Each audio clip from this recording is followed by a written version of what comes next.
Hello, and welcome to this week's episode of Views of an Outsider, the Outsider's View from June 29th. And my voice is at least 95% back, so hey, that's an improvement. If you want to keep up with everything that's going on in the world, but you don't want to drag down your entire life by listening to the news every day, then get the main stories right here once a week and spend the rest of your time actually living your best life. Let's get right into it. In response to U.S. strikes on Iran's nuclear facility last weekend, the Iranian regime began making a lot of noise, starting with threatening to close the Straits of Hormuz. But only 3% of the oil in the United States comes from those straits, whereas 80% of Asia's oil comes through there.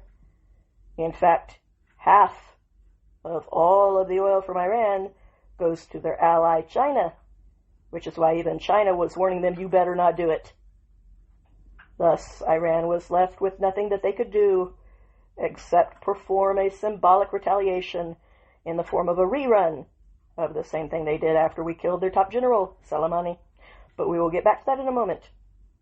The so-called supreme leader can shake his decrepit fist at the sky if it makes him feel better, but he knows that if he was ever dumb enough to retaliate for real, that he would be dead before he drew his next breath. And on top of that, we could easily sink your entire navy just like Reagan did. Or there's the well-known fact that 85% of Iran's economy exists within one single port. 2 words. Kaboom. But back to Iran's purely symbolic retaliation. On Monday, they launched around a dozen rockets at a U.S. military base in Qatar. The United States warned the locals to shelter in place because the Trump administration was given advanced warning from Iran, who also gave its ally Qatar advance notice. Qatar closed its airspace, and all of the missiles except one were shot down. We didn't bother to fire expensive weapons to intercept the final shot because it was aimed at the middle of nowhere. There were no fatalities. 0.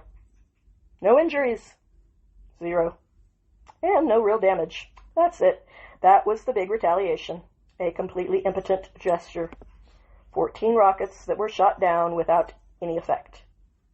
However, Iran's Supreme National Security Council released this statement, which read, "The base that was targeted in the attack by the powerful Iranian forces was far from urban facilities and residential areas in Qatar.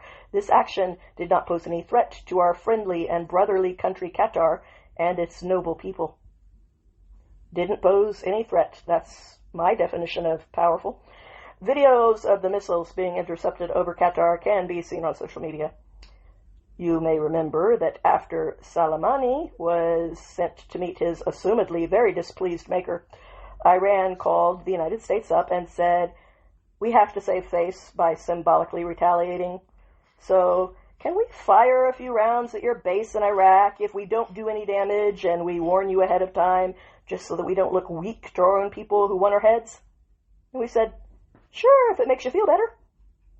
Yeah, sequels are always just predictable do-overs. Oil prices didn't even jump because even the markets knew that this was all for show and that it meant nothing and would have 0 effects on them.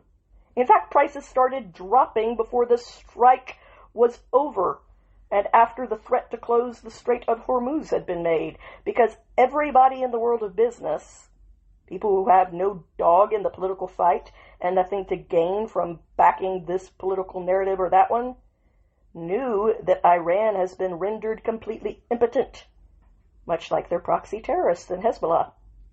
Hey, I can't pass up an opportunity for a good Grim Reaper joke. I'm only human after all. Nevertheless, all that Iran's tottery Islamist regime has left is some terror cells across the West, and if they activated them, they know that we'll decapitate the regime and be done with it. In an update on our very non-symbolic strike on Iran's nuclear facilities, on Monday, Senator Mark Wayne Mullen of Oklahoma agreed that U.S. intelligence blatantly contradicts the claims that Iran predictably made that said that they had already moved their nuclear materials before President Trump's strikes severely damaged, if not completely destroyed, Iran's nuclear weapons capabilities. Yeah, I heard that U-Haul is great at moving nuclear centrifuges. I totally believe you. Spencer Ferguson, a senior research fellow at the Institute for Science and International Security, told the Washington Post that the satellite images taken prior to the attack appear to feature dump trucks intent on reinforcing Fordo, not evacuating it. He said, quote, "If they evacuated any equipment, it had to happen prior to the filling of the tunnels." Ferguson also pointed out that using dump trucks to transport uranium in centrifuges could easily damage them, and the hazardous chemicals could leak.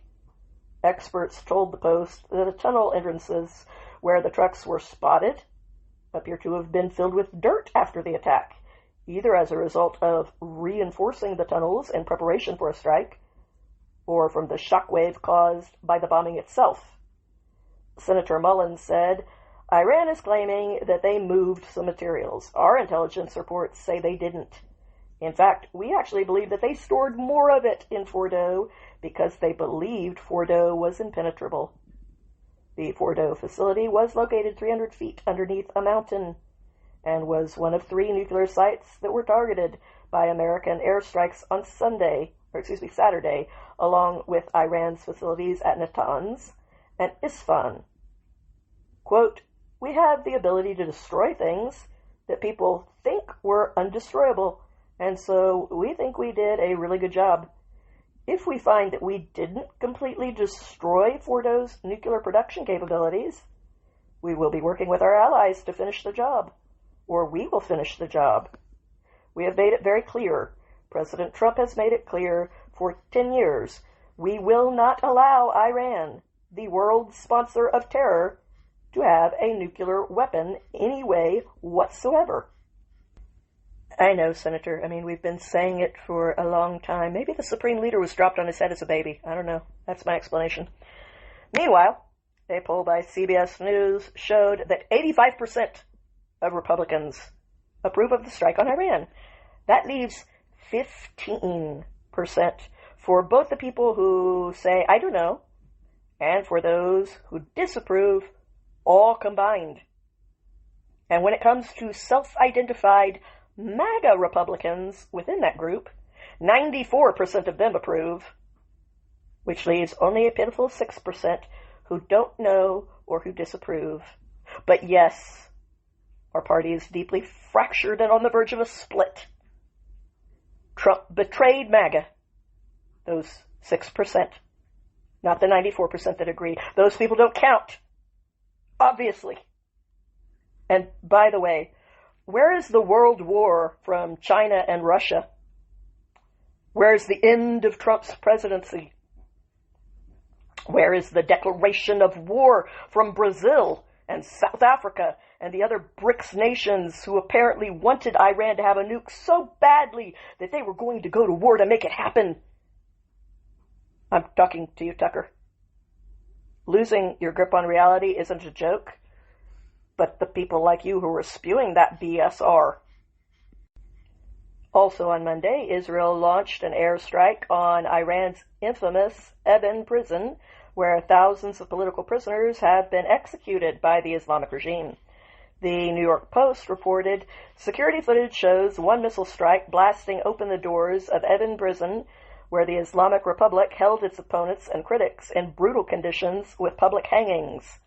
The New York Times reported in 1988, thousands of Evin prisoners were executed after cursory trials, according to Human Rights Watch. Many of those killed were viewed as a threat to the new Islamic government. Israel's Defense Minister, Israel Katz, wrote the following on X. "In accordance with the directives of Prime Minister Benjamin Netanyahu and me, the IDF is now attacking with unprecedented force regime targets and government repression bodies in the heart of Tehran, including the Bajij headquarters, Evin prison for political prisoners and opponents of the regime, the destruction of Israel Clock in Palestine Square, the internal security headquarters of the Revolutionary Guards, the ideology headquarters, and other regime targets. Iraj Mezdaghi, a former Iranian political prisoner who was tortured by the Islamic regime while in Evin prison, told the Jerusalem Post, quote, "When I saw the images, I had mixed feelings. On one hand, I was worried about the fate of the political prisoners, but on the other hand, I was glad the killers were being targeted. This was a powerful moment for us, to see those who tormented us finally being held accountable. But I must say, as long as Khamenei is alive, the cycle of violence isn't over. I really don't know what will happen next. If Khamenei survives this attack, I fear the regime will retaliate by executing more political prisoners. That's why the world has to care, has to stand with the Iranian people, especially those being held hostage by this regime."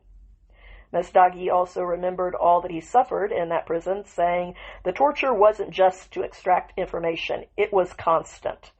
I was kept in solitary confinement for months, blindfolded, shoved into what they called the grave, a tiny box.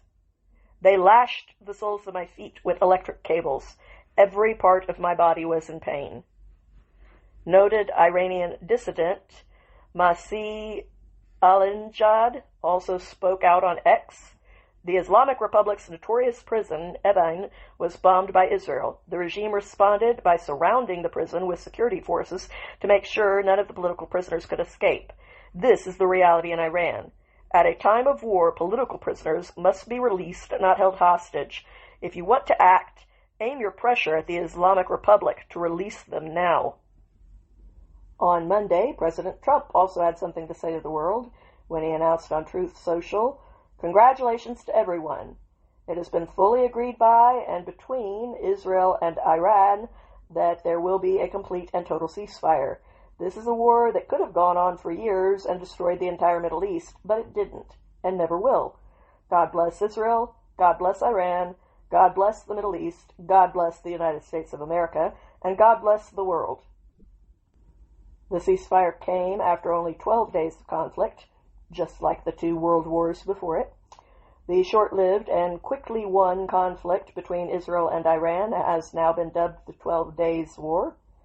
Let's quickly recap. It started with Israel targeting Iran's nuclear facilities to prevent the regime from obtaining a nuclear weapon.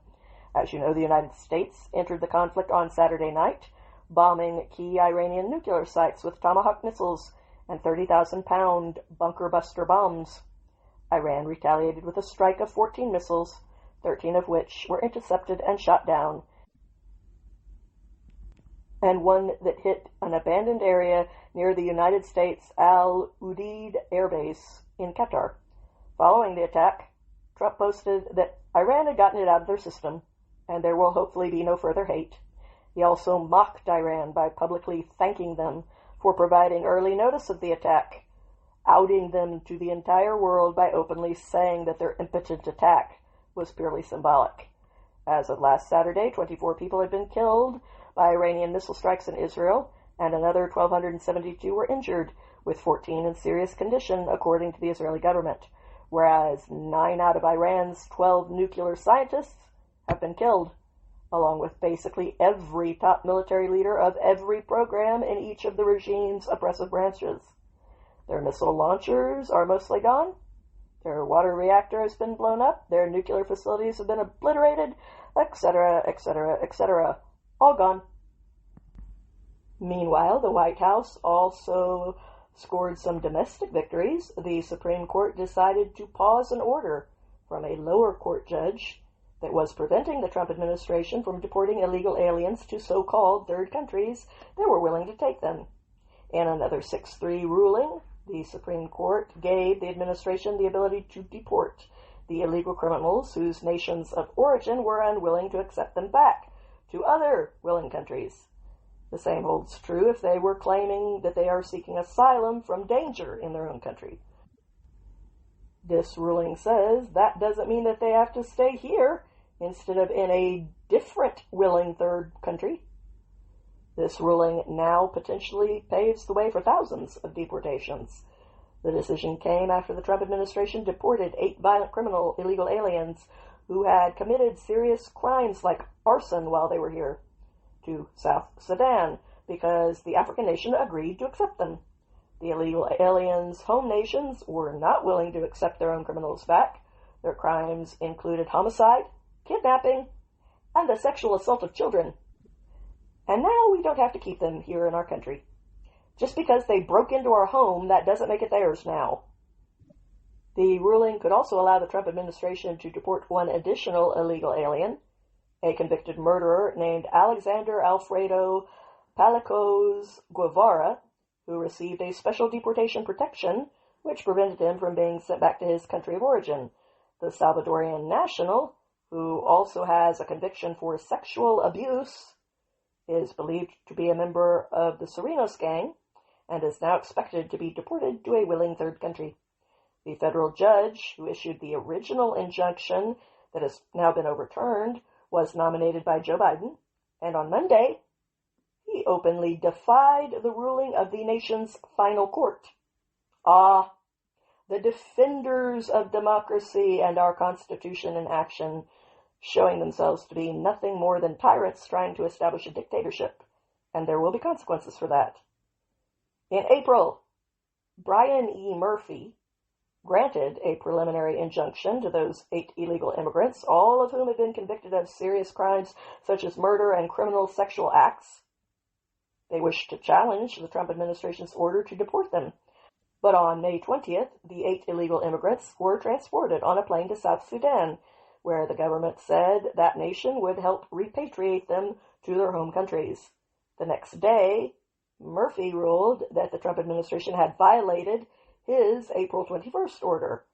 So a week later, the Trump administration asked the Supreme Court to put a stay on Murphy's injunction, and as I mentioned, on Monday, the Supreme Court ruled 6-3 that the Trump administration could deport illegal aliens that were already convicted of violent crimes to third countries. But that evening, Murphy issued an order stating, and I quote, "The court's May 21st, 2025 order on remedy remains in full force and effect, notwithstanding today's stay on the preliminary injunction." Chad Mizell, Chief of Staff of the Department of Justice, responded to this act of insurrection on X by saying, "Last night, hours after the Supreme Court 6-3 blocked a Boston District Judge's lawless preliminary injunction preventing the government from removing the worst of the worst illegal aliens to third countries, the district judge announced business as usual and said its orders enforcing the injunction remained in effect. When a single district judge immediately and flagrantly defies the Supreme Court, that is not the rule of law. It is an Article 3 insurrection. Today is Justice Kagan's ultimate test. She, more than any other justice, has invoked the rhetoric of respecting the rule of law. She, more than any other justice, should now recognize that the greatest threat to the rule of law comes from district courts openly defying Supreme Court judgments hours after their issuance." Here's the deal.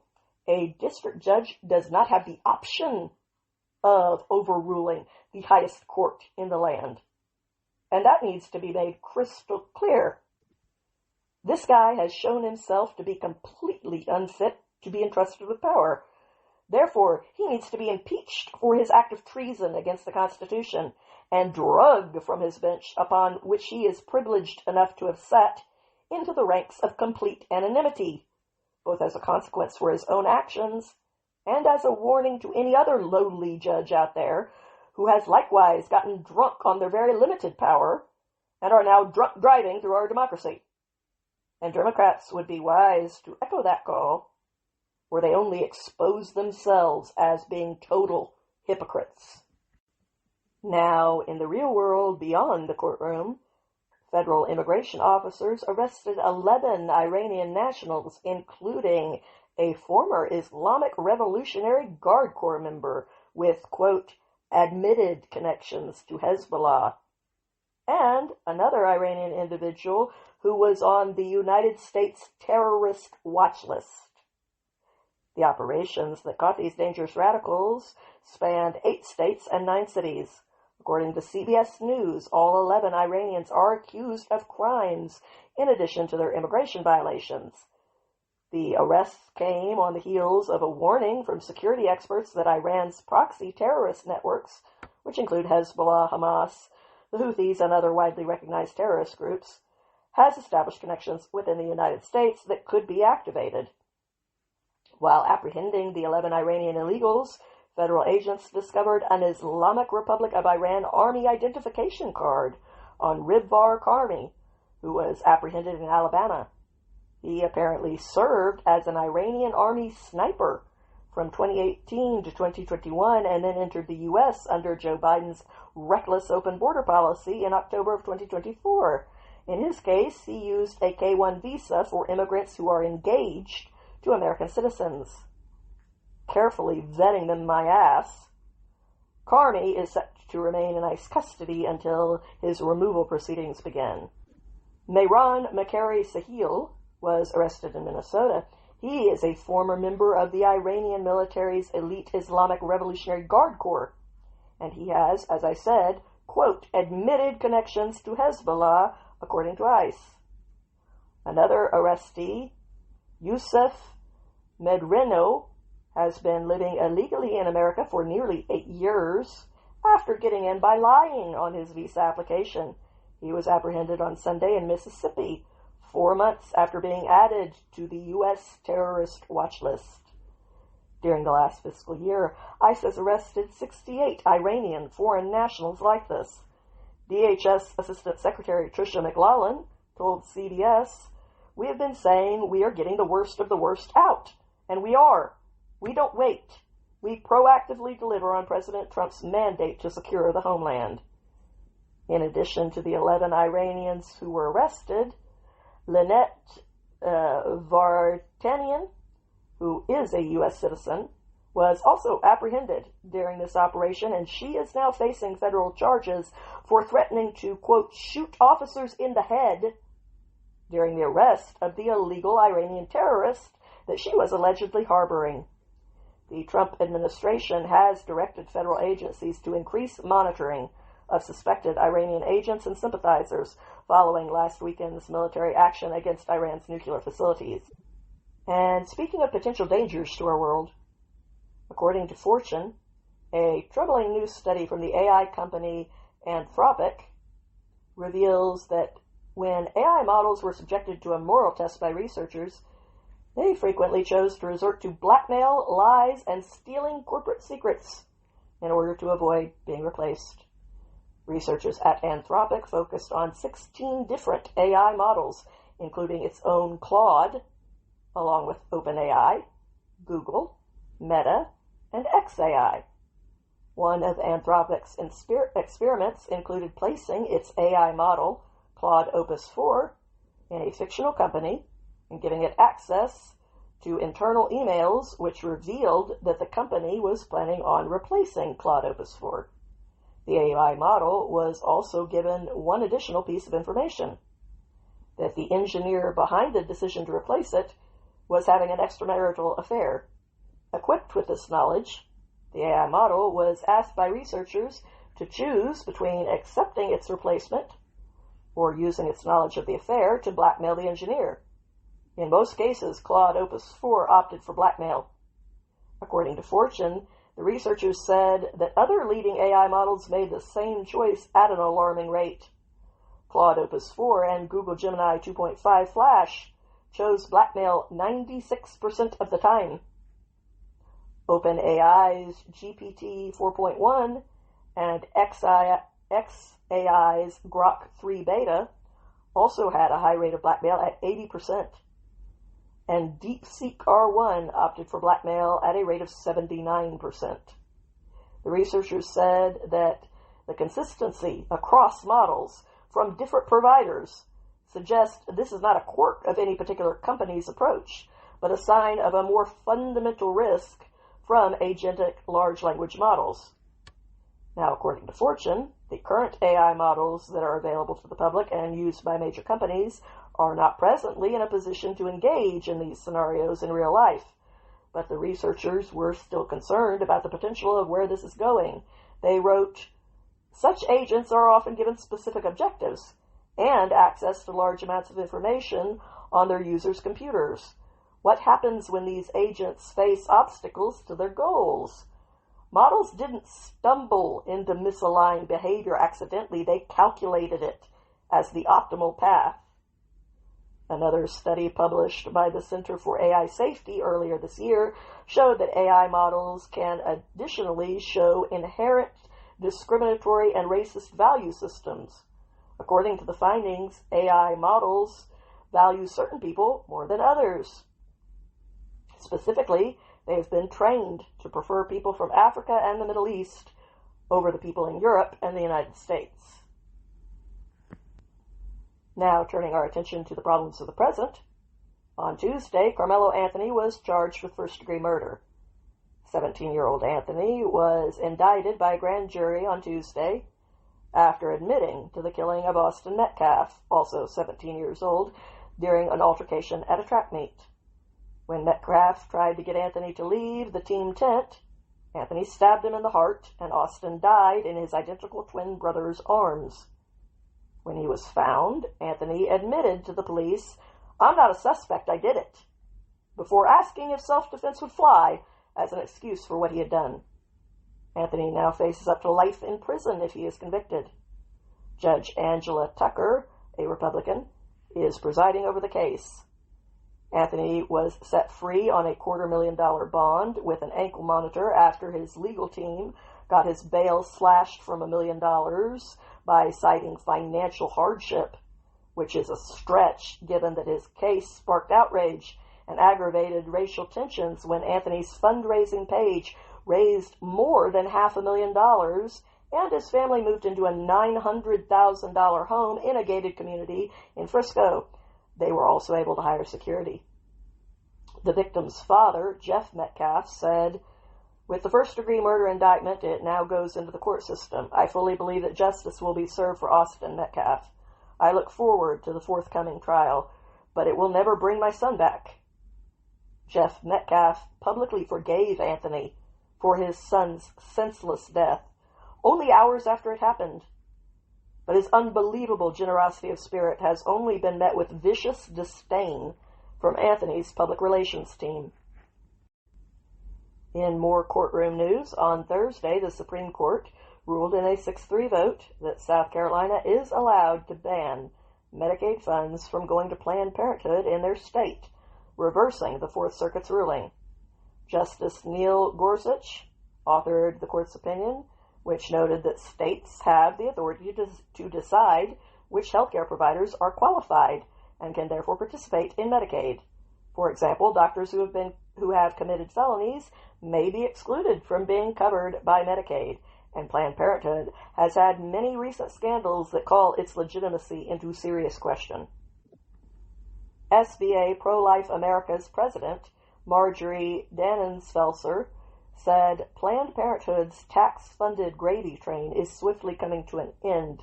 Its days of posing as a trusted healthcare provider are over as the truth is exposed, most recently by revelations of botched procedures, open sewage, and other horrifying conditions at their facilities across America, and the tragic death of yet another woman following a late-term abortion. Dannenfelser added that Planned Parenthood is more interested in funneling millions into political activism and litigation. South Carolina's Governor Henry McMaster, who is a Republican, argued that taxpayers should not be forced to subsidize abortion providers who are in direct opposition to their beliefs. South Carolina cited its own state law prohibiting the use of taxpayer dollars for abortion. Federal law also already prohibits Medicaid funds from paying for most, but not all, abortions. The funds are permitted in cases of rape, incest, or when the life of the mother is in danger, but not when the abortion is purely elective. Planned Parenthood has 2 clinics in South Carolina, one in Charleston and one in Columbia, which will obviously be directly impacted by this ruling, but they still have the option of challenging their exclusion from Medicaid through South Carolina's administrative process. Either way, the decision paves the way for other Republican states who may want to exclude Planned Parenthood from their Medicaid programs to do so. Meanwhile, on Tuesday, a hazardous substance engineer at the California Environmental Protection Agency was arrested and charged with attempting to provide material support to the foreign terrorist organization ISIS. According to the Department of Justice, starting all the way back in February, 33-year-old Ahmad Akhtar of Stockton, California, began communicating with a person that he believed was a member of ISIS. They were actually law enforcement. The DOJ statement said, in these conversations, Akhtar voiced his support of ISIS and jihad, expressed a desire to travel overseas to join and fight with ISIS, and stated a desire to send guns and money to ISIS. Then in April of this year, Akhtar began actually providing tangible support via monetary payments that he made to what he thought was ISIS. When he was told by a federal asset that ISIS was able to purchase firearms with the money, he responded, "May Allah destroy our enemies," and promised to send more money that same day. Finally, in June, Akhtar met with the undercover Fed, who he thought belonged to ISIS, and Akhtar provided clothing, binoculars, $400 cash, 2 loaded guns, and 6 spare magazines for those guns. According to the Department of Justice, at that time, he also swore a pledge of loyalty to ISIS. Over those several months, Akhtar also talked about planning a terrorist attack, including attacking a specific unnamed Jewish individual and using homemade explosives. The DOJ revealed, he said he wants to die in the cause of Allah, fighting the infidels, and asked for instructions on how to make a homemade explosive device in order to make a boom at a populated event. Akhtar also admitted that he has been stalking a local Jewish man to see where he lived and had been staking out his synagogue. If convicted, Akhtar faces a maximum of 20 years in prison and a $250,000 fine. Akhtar also said that the, quote, day will come when the head of every evil, dirty Jew and their slaves, the cross worshippers, will have their heads plucked like chickens. You said your barbaric piece. Now I have something to say. I am sick of these jihadi crusaders. I want them out of my country. We are constitutionally allowed to deport people for supporting terrorists, and I want to start seeing us use that right. They can go be Stone Age barbarians in their own homelands, not here. And as for the ones that are citizens, they better not put one toe over that line, or they can go to prison for the rest of their life as a warning to others like them. Enough of this BS that if you don't believe what I believe, I get to kill you. In military news, on Friday, the Secretary of Defense, Pete Hegseth, announced that the Pentagon has renamed a Navy ship that was previously named for a gay activist, but it is now named for a World War II hero who gave his life to keep his ship operational during a major battle. Oscar Peterson, the man being honored, suffered third-degree burns to his face, shoulders, arms, and hands after his heroic actions on May 7th, 1942. He died only 6 days later at the age of 42 and was buried at sea, leaving behind a wife and 2 sons. Hegseth had this to say, I am pleased to officially announce that the Department of the Navy is renaming the replenishment oil, formerly known as the USNS Harvey Milk, to the USNS Oscar V. Peterson. We are taking the politics out of ship naming. We're not renaming the ship to anything political. This is not about political activists, unlike the previous administration.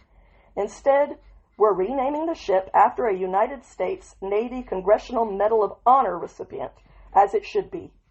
People want to be proud of the ship they're sailing in, and so we're renaming it after a Navy chief that during the Battle of the Coral Sea in May 1942, Chief Water Tender Peterson led a repair party on the USS Neosho. The ship was severely damaged by Japanese dive bombers, and the entire repair party was either killed or severely wounded. Peterson himself was gravely wounded, yet he managed to single-handedly close the bulkhead stop valves, thereby helping to keep the ship operational. In performing his heroic actions, Peterson received additional injuries and burns, which tragically resulted in his death. but his spirit of self-sacrifice and concern for his crewmates was in keeping with the finest traditions of the Navy, and for his heroic actions, Oscar Peterson was posthumously awarded the Medal of Honor. So I would like to officially welcome the USNS Oscar V. Peterson to the Navy's Vessel Register. There were also some rulings from the nation's highest court on Friday, a trifecta, in fact. The Supreme Court handed down an opinion in a case regarding President Trump's executive order to end birthright citizenship, ruling that lower courts do not have the unilateral authority to universally block it or any other executive order except as regards the cases of specific individuals in their jurisdiction. The court ruled 6-3 to allow Trump to try to end birthright citizenship. Legal challenges against his order will proceed as well. The ruling did not resolve the question of birthright citizenship itself, which is the practice of granting automatic citizenship to every baby born on U.S. soil, regardless of their parents' citizenship status. We are the only nation in the world that does this insanity. Justice Amy Coney Barrett penned the opinion. She wrote that, quote, "Federal courts do not exercise general oversight of the executive branch. They resolve cases and controversies consistent with the authority Congress has given them. When a court concludes that the executive branch has acted unlawfully, the answer is not for the court to exceed its powers too." Justice Clarence Thomas wrote a concurring opinion saying, "For good reason, the court today puts an end to the increasingly common practice of federal courts issuing universal injunctions." And I personally hope that the Supreme Court will eventually rule in favor of ending automatic birthright citizenship so that only the children of citizens and lawful residents would be entitled to the rights and benefits of citizenship, not the children of illegal aliens or people on vacation.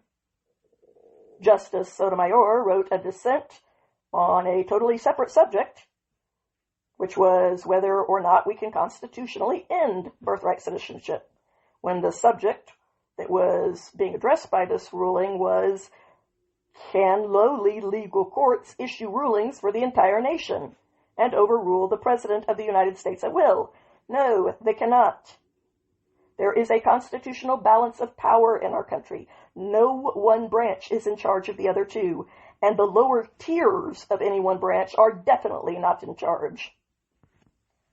Also on Friday, the Supreme Court issued a second 6-3 ruling to uphold a Texas law requiring users there to verify their age before accessing pornography, a major defeat for the porn industry. Supreme Court Justice Clarence Thomas wrote, "Age verification laws fall within states' authority to shield children from sexually explicit content.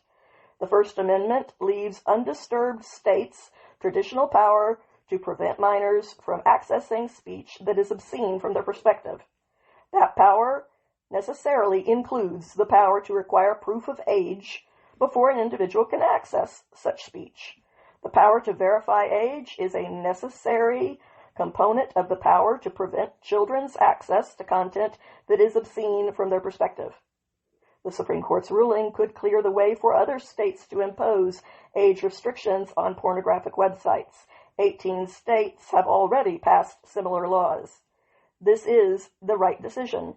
If you would like to hear me make a full case for that, please check out my episode, Abracadabra, Legislating Morality, Part 2. The third 6-3 ruling from the Supreme Court also came on Friday. This one says that schools are violating freedom of religion when they ban parents from opting their children out of lessons that are designed to teach LGBT-themed books, which was going on even in pre-K classrooms with children as young as 3 years old, and the toddler's attendance was mandatory. Justice Samuel Alito penned this opinion, writing that the school district infringed on the parents' First Amendment rights to freedom of religion, saying, "Today we hold that the parents have shown that they are entitled to a preliminary injunction. A government burdens the religious exercise of parents when it requires them to submit their children to instruction that poses a very real threat of undermining the religious beliefs and practices that the parents wish to install. Alito also pointed out that the books used in these lessons unmistakably convey a particular viewpoint about same-sex marriage and gender, and that the school board in question has specifically encouraged teachers to reinforce this viewpoint and to reprimand any children who disagree with it. That goes far beyond mere exposure. Rosalind Hanson, one of the plaintiffs in this case, told the Daily Wire, "I am thrilled with the Supreme Court's decision to uphold religious liberty and parental rights against our authoritarian school district pushing a one-sided agenda. Our children should never have been forced to learn about such sensitive topics without the ability for parents to know or opt them out." Eric Baxter, the vice president and senior counsel at the Beckett Fund for Religious Liberty, which represented the plaintiffs in this case, said, "Kids shouldn't be forced into conversations about drag queens, pride parades, or gender transitions without their parents' permission." Today, the court restored common sense and made clear that parents, not government, have the final say in how their children are raised. Here's the bottom line.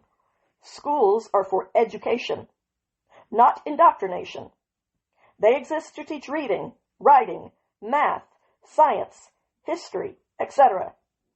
Not sex, politics, narratives, or causes. It is that simple. And maybe if they went back to educating children, their scores in the subjects that actually matter would quit falling at the bottom. Do your actual job and educate our children. Abroad, on Friday, Reuters reported that Rwanda and the Democratic Republic of Congo signed a U.S.-brokered peace agreement as a step towards ending the fighting that has killed thousands and displaced hundreds of thousands so far this year. Rwanda has sent at least 7,000 soldiers over the border, according to analysts and diplomats, in support of the M23 rebels who seized eastern Congo's two largest cities and lucrative mining areas earlier this year. Rwanda has long denied helping M23. They claim that their forces are acting in self-defense against the Congo's army and ethnic Hutu militiamen linked to the 1994 Rwandan genocide. Friday's agreement pledges to implement a 2024 deal under which Rwandan troops will withdraw from eastern Congo within 90 days. I know nothing about this conflict, so I don't offer opinions on things that I'm not educated enough to have a qualified opinion on. I'm simply passing on the story to you. And on the economic front this week, on Friday, President Trump announced that the United States is apparently terminating its trade discussions with Canada for the time being, citing Canada's digital service tax on American tech companies. He posted the following: "We have just been informed that Canada, a very difficult country to trade with, including the fact that they have charged our farmers as much as 400% tariffs for years on dairy products, has just announced that they are putting a digital service tax on our American technology companies. Based on this egregious tax, we are hereby terminating all discussions on trade with Canada effective immediately. We will let Canada know the tariff that they will be paying to do business with the United States of America within the next 7-day period." So, I guess we could be heading into round 2 of the trade wars. We'll see. Other foreign countries are making economic changes as well. You may be aware that the Irish government has openly displayed its hatred for Israel for decades now, but it has escalated dramatically in recent years. Last December, Gideon Sayer, Israel's foreign minister, announced that Israel would close its embassy in Ireland because of Ireland's extreme anti-Israel policies. In case you happen to be unfamiliar with the history of this bigotry problem in Ireland, you should know that Ireland didn't even have an Israeli embassy until 1996, when they finally permitted Israel to have an embassy in their country. This made Ireland the very last country in the EU to open an Israeli embassy in its country.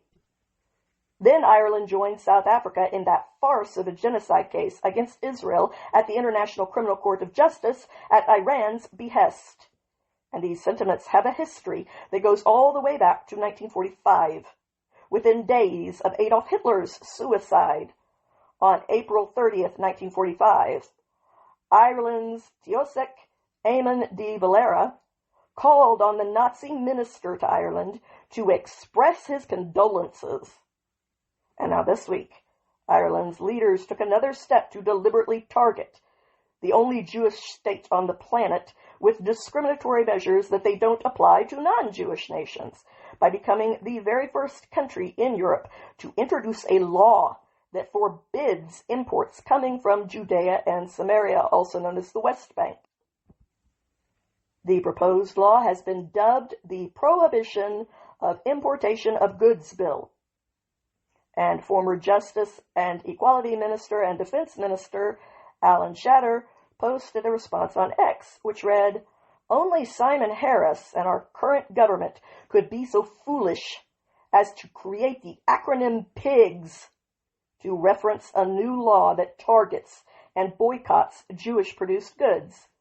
The government has now proudly published its own farcical version of the Occupied Territories Bill, the first time since the defeat of Nazi Germany that any European government has promoted a law to specifically boycott Jewish product-produced goods and criminalizes those who import them.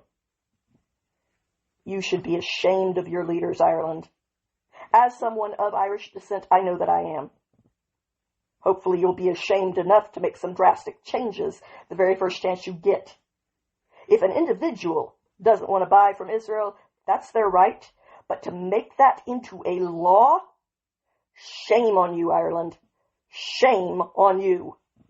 How can you possibly stand the humiliation of being painted in the image of these a-holes in front of the entire world?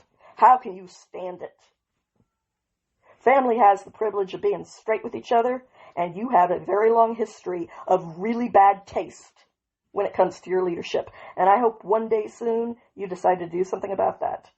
I sincerely do, because I don't like being forced to have such a low opinion of your gorgeous country. Moving on. On Thursday, an Egyptian man was deported after kicking a Customs and Border Patrol dog that discovered his prohibited food products at airport security.